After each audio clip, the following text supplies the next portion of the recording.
I am Cliff Latham, And I'm Kelli Latham. and we are Boom Fit Athletes. Awesome having y'all. Age, please give us your age. I know we've done a podcast, Cliff. So I just turned 53 on Christmas Day, and what's today? January 5th, Yeah. so a week or so ago, not too long. So And I'm 44. Awesome. So we have kind of recently, well, you guys, let's start with this. You guys joined the gym, Cliff, almost 2 years ago, right, summer of 2019, correct. but really committed in the summer of 2020. Yeah, I would say it was August. Because you kind of said, like, you came and you were here, but I felt like the way you said it was like, man, I really told myself, I think it was September 1st, 2020 or August 1st, 2020. Can you tell me? It was really September 1st, and so, I think it was that I've been coming for a year, and it was good enough until it really wasn't. Like, I was getting stronger, more fit. I was keeping up with more of the guys, but I wasn't there. And so then I paid a year in full, right? And it was like, okay, gosh, we paid this money for Kelli and I. And I'm like, I'm not going to waste this. Like, I'm going all in. And then the hard 75 was what took it to a whole nother level, which started right at that time. But I just decided I'm going to get serious about this and see what I can do with it. Yeah, and we recorded a whole podcast. So, anybody listening, for sure go listen to that one. Kelli, let's start with you. At 44, you're a mother of four.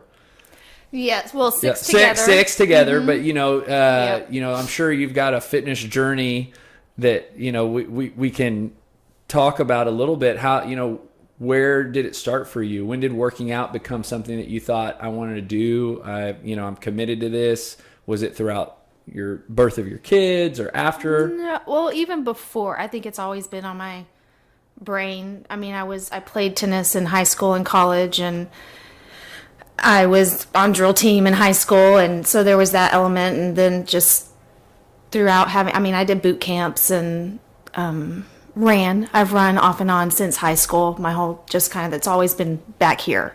And there were, of course, seasons where I did nothing, having kids, where you just, but it's always kind of been an element. When you came last year, I think it was March. It was actually right before COVID, so February.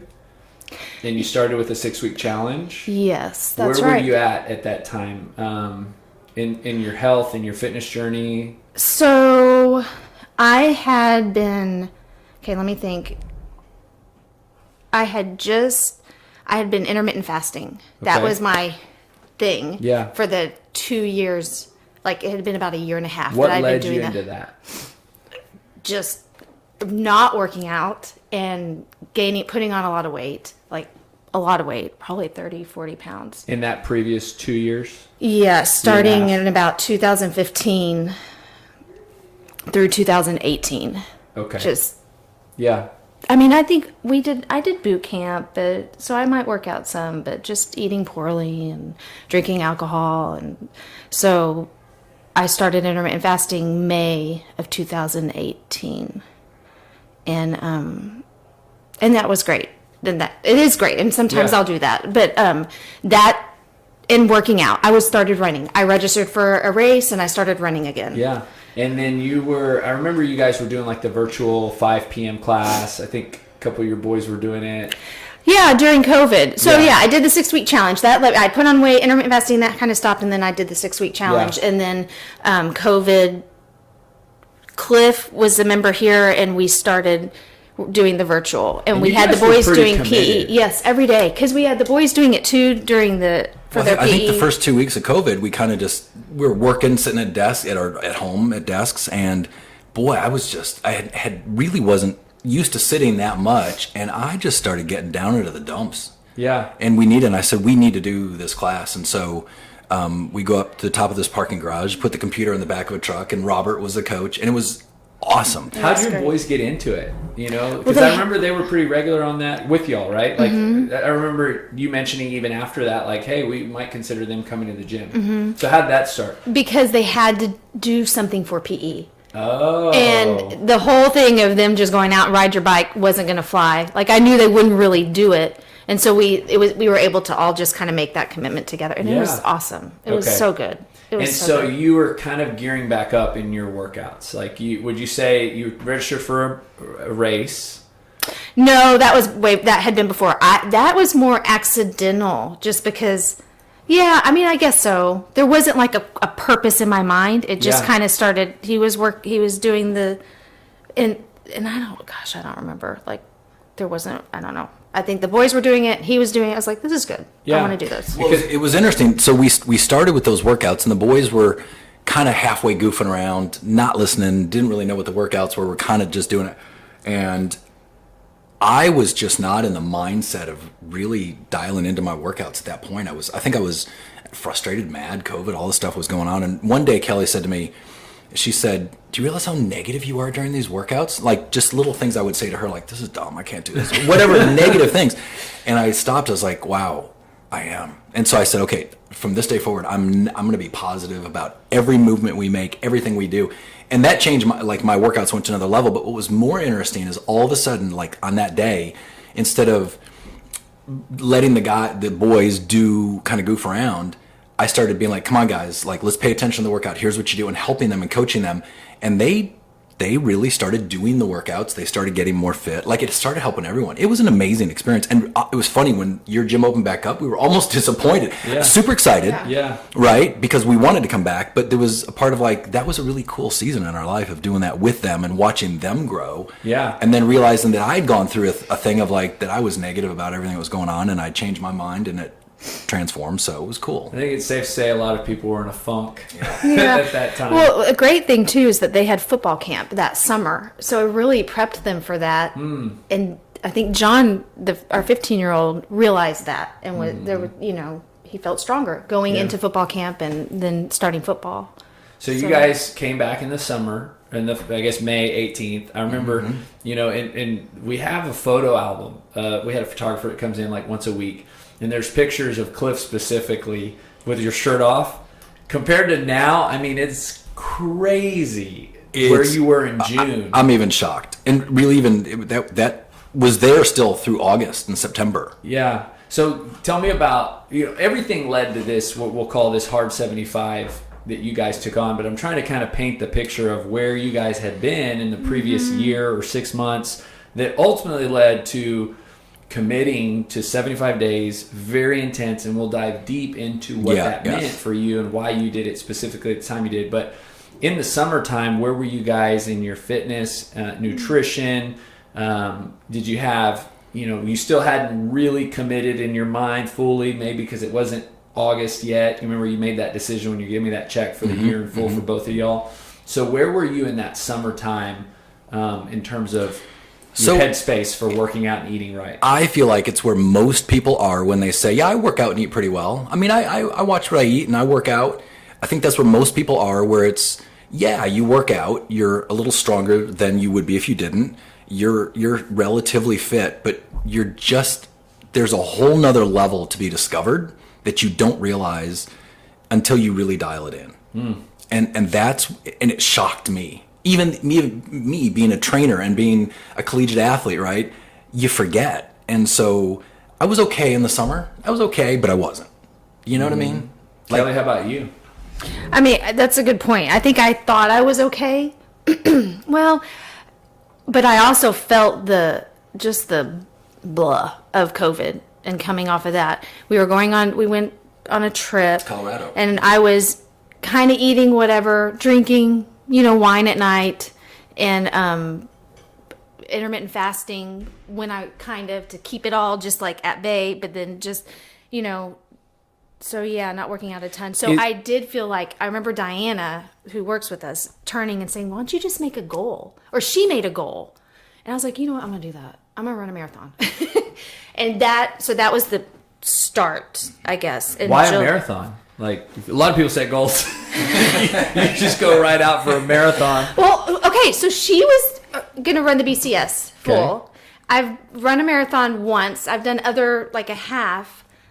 I don't know. I had told myself I'm not going to ever train again. It's too much training. I wanted something hard to go for. Like, I just wanted that. Yeah. I and I felt like there was time because the kids, they have school, but kind of not. Like it was, things were canceled and I wasn't running around the way that I was, used So to. you've mentioned intermittent fasting a couple times. I want to just kind of get it almost sounds like it's like a joker card to you. Like, if you play cards, like, oh, how does that work for somebody listening who maybe has a perspective on it or has no clue what it is? How does it play that way for you into your overall nutritional mindset? Like, sounds like, it's like, I can intermittent fast.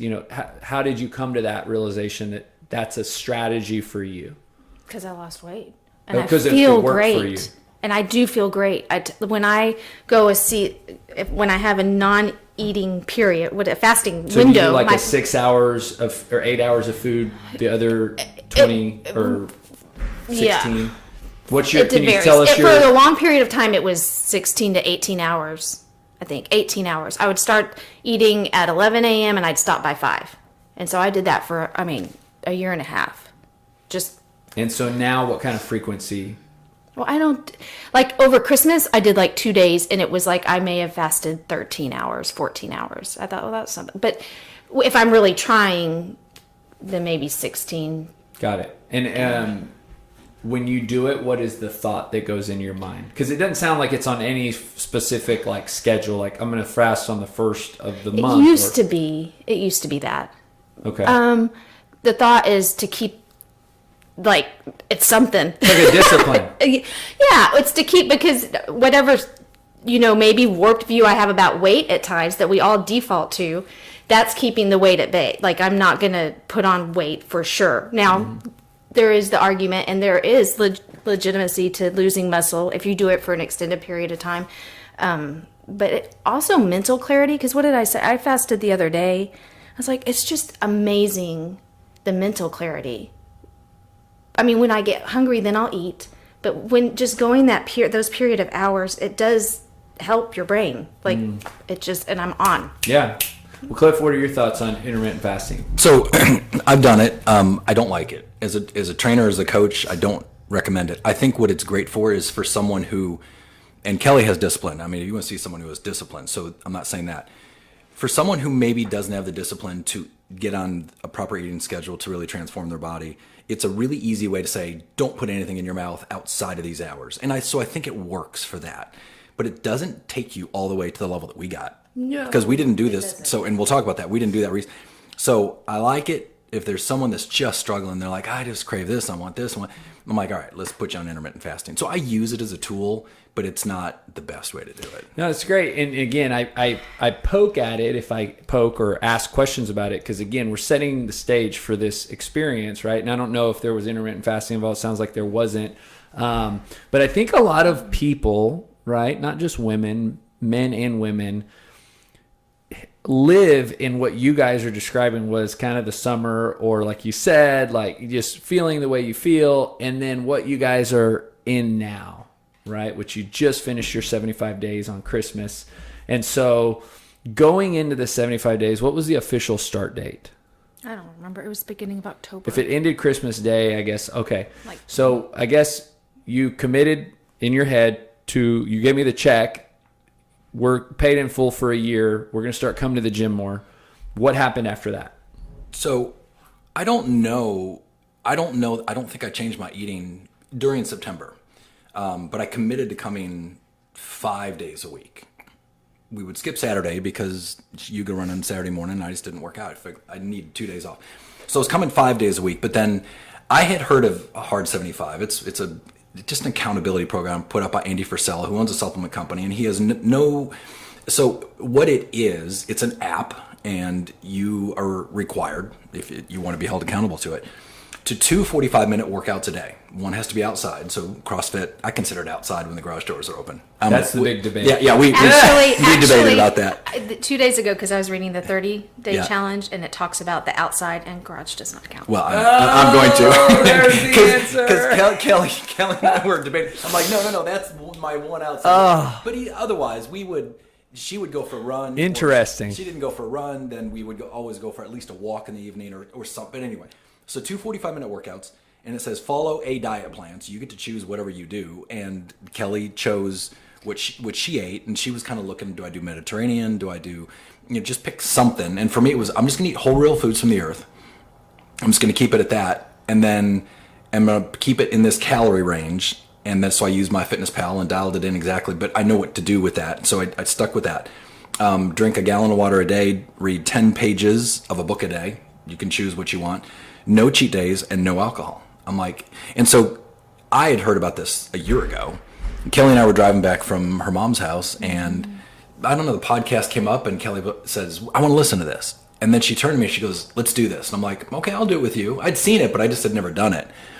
And so we committed to starting the next day. What led you to, like, you heard, I guess, the information about it in the podcast, and what stood out to you? I loved the checklist on the app. I liked that. And I don't know if we decided if I was going to join here yet at that point, or...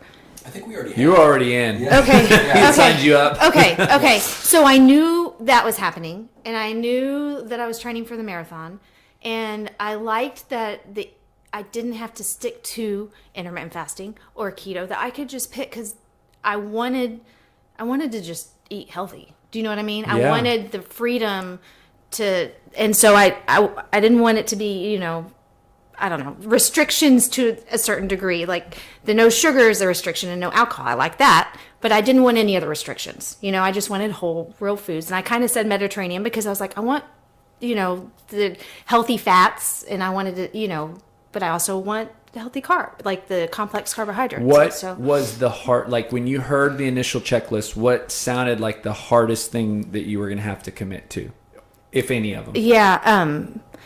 At that, I think it was the reading. Reading 10 pages a day. What about you, Cliff? Probably the second workout. Oh, doing 2 workouts. Because you do a hard CrossFit workout, it's kind of enough in a day, So, and that's why we would always default, if we had to take the dogs for a walk and go for 45 minutes at a fastest pace as we could walk. And it was good workout, right? So that was, to me, that was... But this is weird. Like, it's weird because I don't think it's normal. Like, I think it should have been what was hard was the second workout or eating for the 75 days. I keep telling Cliff, I don't know what switched. I don't know what switched in our brains to click, easy. to lead up. Easy. The eating became easy. It didn't become a struggle. Now, going off for Christmas and now going back on, now, where's that switch? Do you know what I mean? Like, it's weird. I don't know... I mean, so you're describing. So you guys ended Christmas, just restarted, and you're feeling it's harder mentally. Yeah. Well, you got what you wanted, and now you're in a great place. Well, no, I'm not. I mean, I got what I wanted, but it's like, yes, I got what I wanted, but then the hard part, the hardest part of it is knowing that it was going to end, and wanting to figure out how to reconcile that success. Like, because then you stop. Like, you can't live a lifestyle of doing all of those things for the rest of your life every single day. So it's reconciling kind of that, and where do you want to go? Has it been, and we'll go back and talk about the 75 days, but you brought up a great point, which is this new 75-day start over. Cliff, has it been equally, have you had the same mental experience of difficulty? No, I mean, it's easy for me because I think I've been an athlete for so many years. It was a concrete decision that on December 23rd, the day we ended, that we're going to eat whatever we want and enjoy ourselves. And that was concrete for me. Okay, but then I enjoyed it and I felt zero guilt. And whatever weight I put on, which I don't think maybe I put on. Nothing. He lost weight. I believe it. But I'm like, I'm just going to, and I'm not going to work out. I'm just going to enjoy. And so, and I felt zero guilt with that. So getting back to it wasn't a challenge for me. I think Kelly struggled a little bit of just my mind. So that's the hard thing with all this. It's our mind. The mind. It's totally that. Just because you can just go back to what you were doing. And we have. So today is day 2.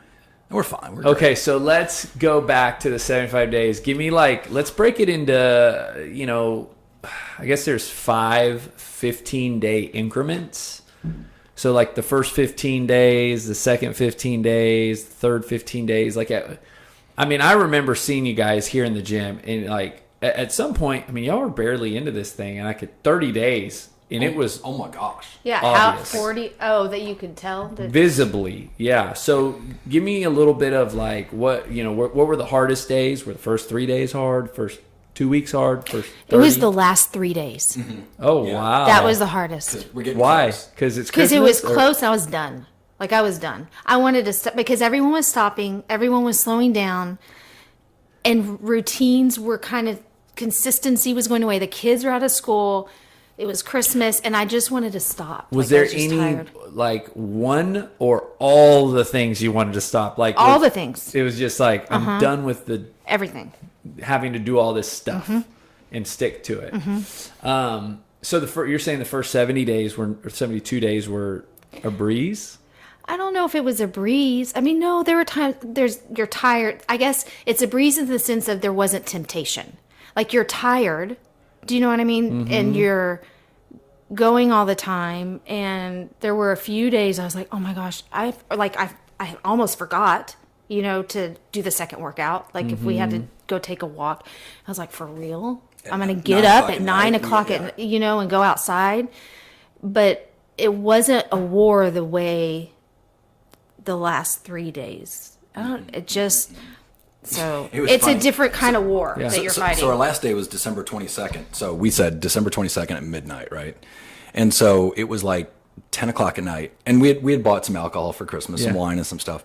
And I said, Kelly's 10 o'clock. It's close enough. We're done. I said, I'm going to pour myself a glass of wine. She goes, I already did. I'm like, all right, here we go.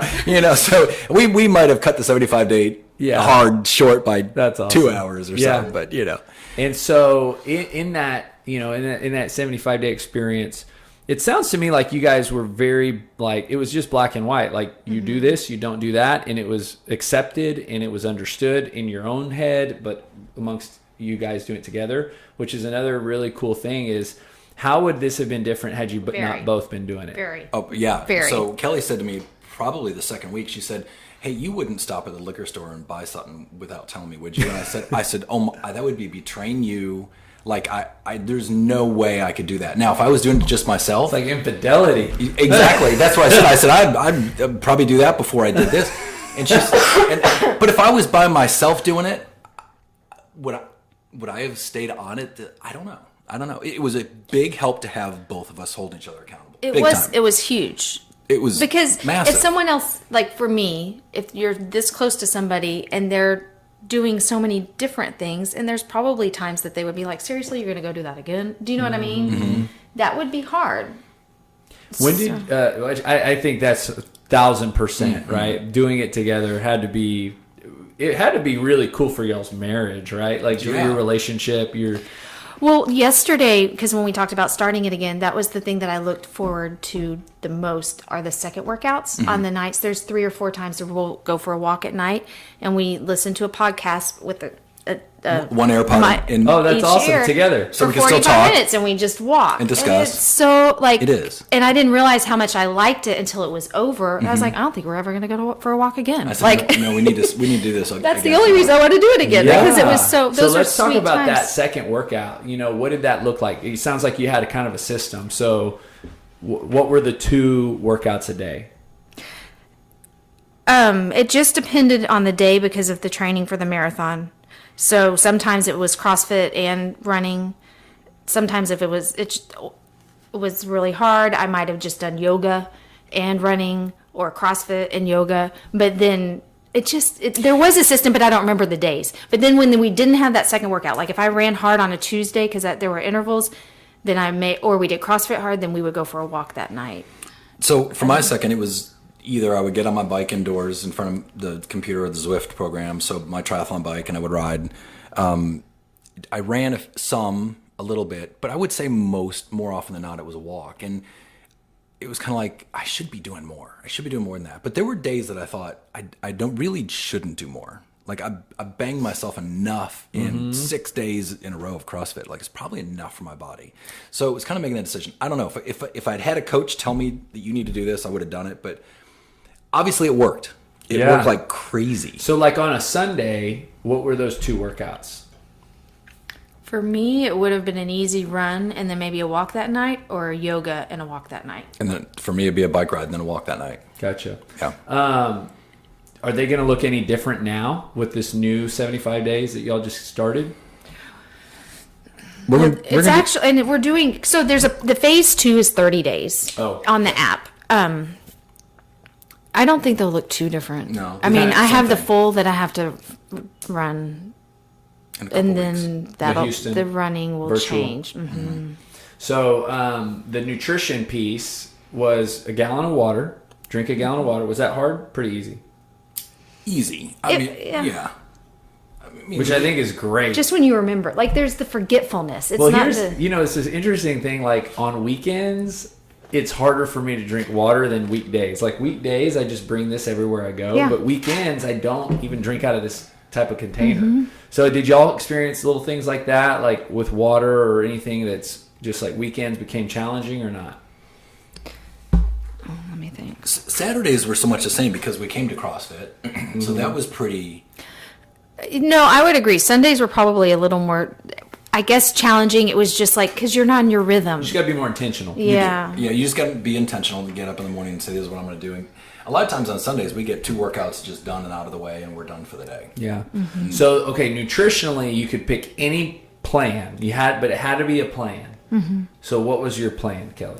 Well, I said Mediterranean. Mm-hmm. So it was, which to me and I don't even know, I didn't really do research. To me, that allowed any of the good fats that I wanted.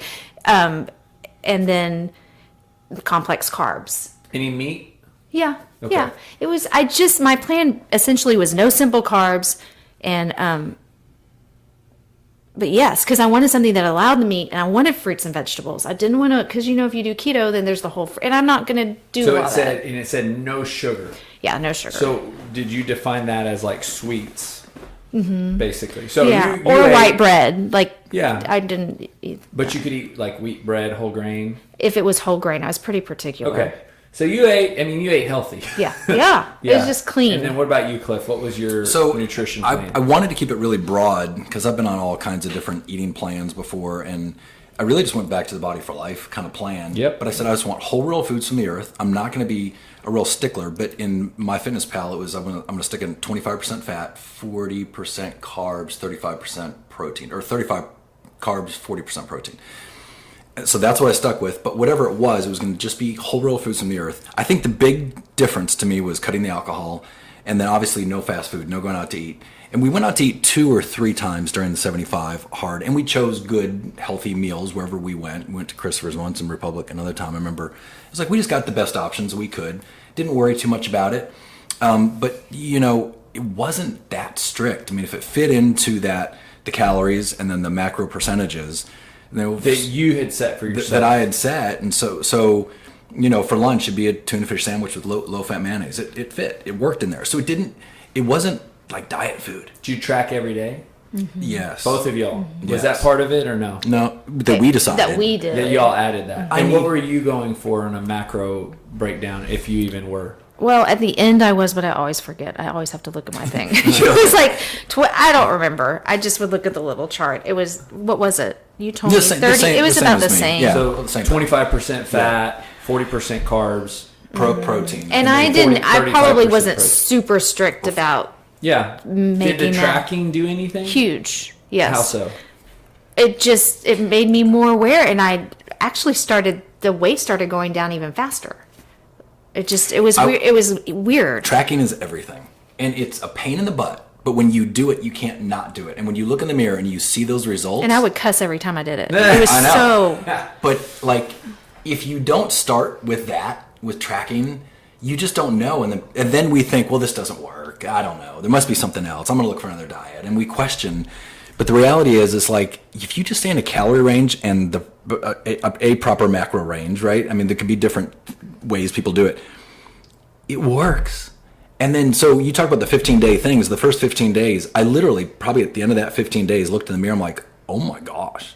And then the next 15 days, it's like, are you kidding me? Like we've done this before. We know this, but I hadn't done it in a while. And then I'm like at day 30 or 35 or something. I'm like, I'm there. I'm done. I can't get it. I'm there. It's like, this happened so fast. But when you dial it all in and put all the pieces together, It isn't hard to do. Yeah. You just put those pieces in place and just turn off your head and just do it, and then blows you away in a month. Yeah, the tracking to me, it removes the variable that becomes you of overeating or mindless eating, which is like, how much peanut butter was that? Or, how much avocado was that? Because, we can eat and not think about it. And so did you guys, are y'all tracking again for round 2? Y'all just started yesterday? Is that so? When you track, what time of day? Like, when do you put it in? Because that's another thing. Like, is it just as you remember? I've done different things. I usually try to do it when I'm sitting down and eating, but then I'm so sick of being on my phone that I'll just get a pad and write the foods and then put it in, because it's become, I kind of know in my head as I'm going. Like, if I'm writing it down, then I'm monitoring it, right? Yeah. So there's not the mindless piece. So yeah, I'll just eyeball write it. measuring, or are you actually weighing? I did both. Okay. I really do become annoyed with the whole writing it down, and so there were times, and I'm pretty correct, because sometimes I'd eyeball it and I'd be like, okay, I'll just see, and I'm usually pretty spot on. Yeah. But at the very end, Cliff and Diana would emphasize, like, if you really want it, like, this is when it kind of starts mattering. Like, you need to start measuring all of your food. Like, if you want to go to another level or whatever, But one thing I don't want to forget to say is that because we ate that way, I attribute the it not being difficult to eat healthy, because we ate, like, all the nutrients. We had all the nutrients. Yes. There were no cravings, like zero cravings. Zero cravings, never hungry, totally I fulfilled. didn't feel like I needed to have a cheat day. Do you know, with when I was intermittent fasting, Saturdays I wouldn't intermittent fast. Like, I'm fine. And we'd have I'm totally content. We'd have chocolate chip pancakes for the kids, and zero desire to eat one. Wow. None. I wouldn't. So the alcohol seems to have been you mentioned like that you felt like was a big deal. How do you think it affected the overall program? Like, if somebody was to say, I can do all except the alcohol, is that a deal breaker? Like, is that going to not give you the results that it did for you? So for the program, it's a deal breaker. For our results, it's absolutely a deal breaker. My before and after pictures, my face, I look 10 years younger. Wow. But here's what happens is that, and here's the drinking. Like, I love whiskey and bourbon and scotch, and I'll pour a small glass, and I'll sip it. And I kind of have a rule, like 9 p.m. and after, but not before that. And then I'm done for the day, and I'm going to watch a movie or do something, just relax and drink. Well, that one drink can turn into 2, 3, and even 4 sometimes. It can just come like, oh, I just want a little bit more to help myself get to sleep, right? And you get into this routine of like, I'm fine. Like, I get up in the morning and I can work and I'm successful and I'm good.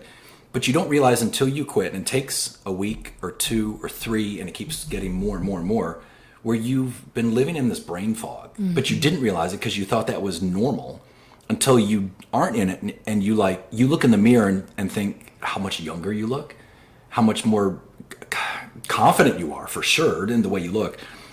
But you're so much more clear and so much more productive. You get up in the morning, you can just go. And then when you go to sleep at night, you just fall asleep. And I wear this Whoop strap, right? And my recovery was all of a sudden was like in the red all the time, and sometimes in the yellow, but it was like yellows and greens all the time. So my recovery went up dramatically. Like, it was so worth not drinking. And then when we had some drinks over Christmas, I can tell you right now, I'm done. Like, I'm done drinking. Because I felt horrible. I started falling to kind of little depressed feeling. Oh, huge, yeah. Well, okay, not you huge, no, but not even. like, okay, so not even little. Like, big time of like, just like, I don't want to do anything, no creativity. I'm feeling lazy. I just want to sit around. You sleep. You sleep longer. It's another thing is my energy level, because I would just get up and I'd go. And how impactful, it sounds like the alcohol thing was huge. For Cliff. How about for you, Kelly? Was it to that degree? I would say yes.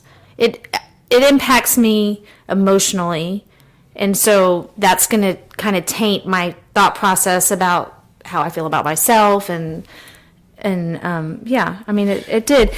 It's a battle, though. Period. Like, both ways, it's a battle. Here's how it really makes a difference: is that when I drink, I'm really funny. I'm really, really hilarious. Kelly's like really angry. That's so not true.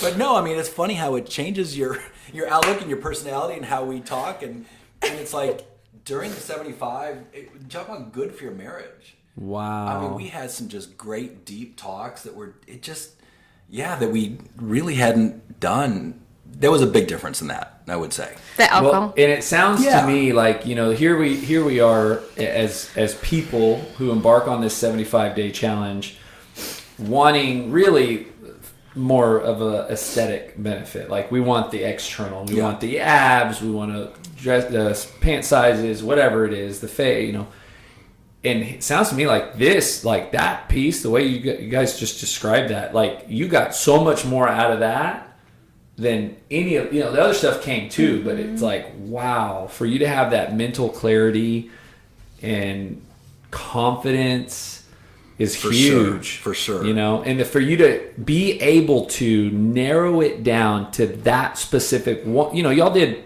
10 things or 8 things, but to know that one thing had that much impact on the whole experience is really cool. Okay, so I want to make sure I didn't miss anything. Water, nutrition, 2 workouts, no alcohol. Selfie. A picture every day. Take a picture every day. Yeah, tell me about that. That we had to take a pain in the picture. butt. It was there. I mean, half the time we did like regular selfies, like full body selfies, and then half the time I was in bed remembering, and I just was like, click, Take a picture. just like there's a selfie. But it was. I mean, the transformation. It's good. Like you can't not do it because the transformation was amazing. Like it blew my mind. Like my before and after. So my before pictures compared to my halfway pictures blew my mind. And my before pictures till right before Christmas, unbelievable. And I know I could have done more because there was like the 2 or 3 weeks before Christmas. I'm like, I should go on a real cutting phase diet. And I didn't. Like we do for Body for Life. Yeah. And there was things I could have done and done the second workout. I just didn't because I'm kind of like, I'm there. Like I get off 1% more body fat, but you know what? I'm there. But just how fast and how astounding the results came. It just blew me away. Like I have never been. And you said you noticed 30 days in, it was like, oh my goodness. Yeah. Wow. Well, when was the competition here? November 6th. Okay, so the pictures on that day were oh my gosh. But you've even gotten leaner, and Kelly, you for sure too, both of y'all, like since then, since November 6th, because I remember you. Yeah, because I look at the November 6th pictures, I'm like, I wasn't the ones like I would say. I don't know how many, maybe 3 or 4 more weeks past it. Yeah. That's when I was like, I didn't know I could look like this. I didn't know that I could have abs. Well, I never had abs. She always said to me, she goes, I've had 4 kids. I have this extra skin. I can never get rid of this. But she kept going. And she was like ripped. It blew my... And then my body fat at the very last day, it was 15% is what it showed on it. Wow. I was like, did y'all do that before? Did you test? No, but I mean, I had tested it. We looked at the... You probably had it in March, so you have some data in there. Yes, and then we had one at YogaPod that I did it on, and it... what do you remember? It was like 24%. Yeah, so 24 down to 15 was I think her transformation. Do you know what yours was? So Cliff? I think mine was 18 down to 11%. Wow. Yeah. And I think, and I kind of questioned that 11. It looked leaner than that. Like just you and I. You said that to me too. Like I think you're lower than that. But anyway, regardless. And I think the interesting thing that you just highlighted, Kelly, was like your delayed progress, just given whatever factors, and then Cliff kind of saw a little bit more of an immediate, like within 30 days, and then you're like, well, I didn't feel that way until 2 months. And I think that's the value of 75 days, right? I mean, it's, a lot of times some people are going to see results in 30 and some people aren't. But at the end of the day, if you keep going, you're going to see results. Yeah. No matter what. You are. I think a big thing for me too that I want to say is one of the things that's always bothered me in our culture is the whole glorifying of the dad bod thing. That average dads or people our age, in their 30s, 40s, 50s, that it's okay to have this gut, and it's like, man up. Really. Like you can do this work and be a warrior. You can be a soldier. You can be that protector for your family and be that man. And I think it's just such a sad excuse that and yeah, I fall into that for sure. But to be able to do this work, to feel that confidence and that power that you feel for your family, for your community, for your church, for your life is so important. Mm-hmm. So those things, getting that, and to be that example for your kids, of, hey, we're not drinking and we're working out hard like this, and your dad, your mom has a physique like this, and that's a heck of an example for your family, as a leader for your family and for your community. Oh, they're watching all the time. Yeah. Okay, so the selfies every day, and I could totally see that being valuable, because if you got to take a picture of yourself every day, and like you said, you track your progress. Was there anything else in that we didn't dissect? Does that pretty much cover it on the 75 days? I think so. Okay, so round 2 started yesterday. Mm-hmm. 30 days, kind of same thing. Mm-hmm. Feeling a little not as motivated, not as excited. So where do you go from here? Yeah, I don't know. I think that's the war. That's where and I knew it going into the 75. I knew that I'd have this issue, that I'd get to Christmas and I would do Christmas, and then I'd battle this thing in my head, because what woman doesn't, especially in our culture with our body image. And so I'm so sick of it. I just, it's like, that's the war I want to win. It's fun to lose weight and it's fun to look great, but I want to win that war of just obsessing over, because that's what this is like, yeah, we're going to set another goal and we're going to do it. But I want to enjoy, like Cliff was like, I enjoy Christmas. I enjoyed it too, but I don't like the feeling that I feel about myself while I'm enjoying it.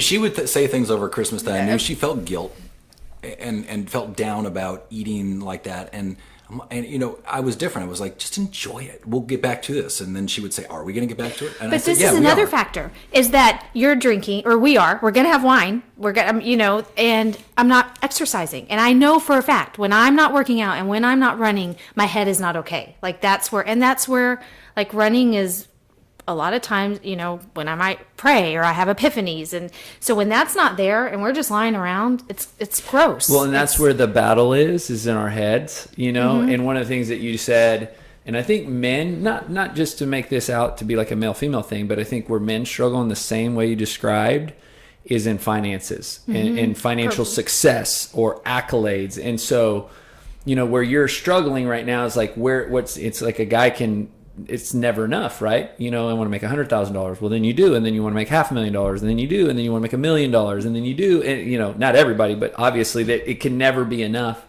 And I think one of the things that at least, I've learned in that area is to fully surrender finances to the Lord. Like, God, whatever my financial situation is going to be is unto you, right? Like, you are the one that goes before me and after me, and you've gave me the gifts to do what I can do with my hands and with my brain. And so when I surrender, and this is a daily reminder, right? Mm-hmm. Because, just because you say that once doesn't mean you're going to, it's done. No, it's like till, whenever. And I think, for people who struggle with body image, or who struggle with like, what do I, the obvious is working out and eating right is like, those are the pillars, right? Mm-hmm. But giving that to the Lord too, mm-hmm. and saying, God, what am I to do here next, right? Like, I think it changes, especially because you mentioned running, and you mentioned you're an active, awesome, fit person, but you don't want to be, just like I don't want to be 60 years old and feel the burden of money, right? I don't want to be 40 years old and feel the weight of that stress. I don't want to be 38 currently today and feel the same way. I don't want you to feel the same burden in your health, in your fitness journey. You know what I mean? Mm-hmm. Absolutely. And so I think that sometimes when I think that's the only way when we have these really strong, challenging things in our lives is like, well, that's because I'm trying to do it. No, that's totally. That's why I feel the way. But when I have, the God of the universe, my creator, who, has every day laid out before me that I can lean on him in these areas that I don't know what to do. Yeah. What about you, Cliff? What is kind of you're seeming like, man, 30 days, I'm on, like you just push that button and you're ready to go. Yeah. Again. So, where do I want to end up? And one of the things I realize is, I have a shoulder that I just haven't taken care of. And I can't push weights over my head. So yesterday when we were doing squat thrusters, to me, I did front squats. And I've let it go enough. So, to me, it's taking care of some of those small things so that I can get to another level with the workouts. And because there's a level of lack of power when you're not doing what the workout is, because it's kind of easy to make that excuse. It's like, well, my shoulder hurts, so I'm going to do front squats instead. And so, taking care of some of those little things. And then, you talk about prayer. That was one of the things we talked about when Kelly and I met before Christmas for our New Year's goals and what we're going to do and set out the whole plan for the year. And one of them, big thing came up for us is like, we need to pray. And so, putting that into place too, for sure. So to me, the next 30 days is about taking care of those little things and looking at that is as important as the workout. And not skipping those little things, get that fixed, and then I don't know, there's things that'll come up. But we've talked about doing a half together. Doing a half marathon together, yeah, which would mean me starting to run again. Is there a phase 3 like for the 75-day hard? I think so. I don't know. You can't really see forward, and there's a podcast we need to listen to and check it out. There better be. There darn well better be. No, I think, and again, just kind of wrapping up, I think the results speak for themselves, right? So anybody who knows you personally has seen, in the summer, y'all are completely different, like physical, like bodies different. So how quickly that can happen. And the cool thing about this episode is kind of the behind the scenes of like, the details of it, but also kind of the thought that went into it, the intentionality, the unification of you guys in the process. So thank y'all so much for doing that. Well, and a big thank you to you, Charlie, for having a place for us to come to do this work and to grow and to change, and in a place that means so much to us, and you do. And so it's been life transforming for us if we just had like Gold's Gym and that was it wouldn't have been the same journey. No. All. I mean, we have Robert and Kyle and Craig, and we have just it's an amazing place. It's something I look forward to.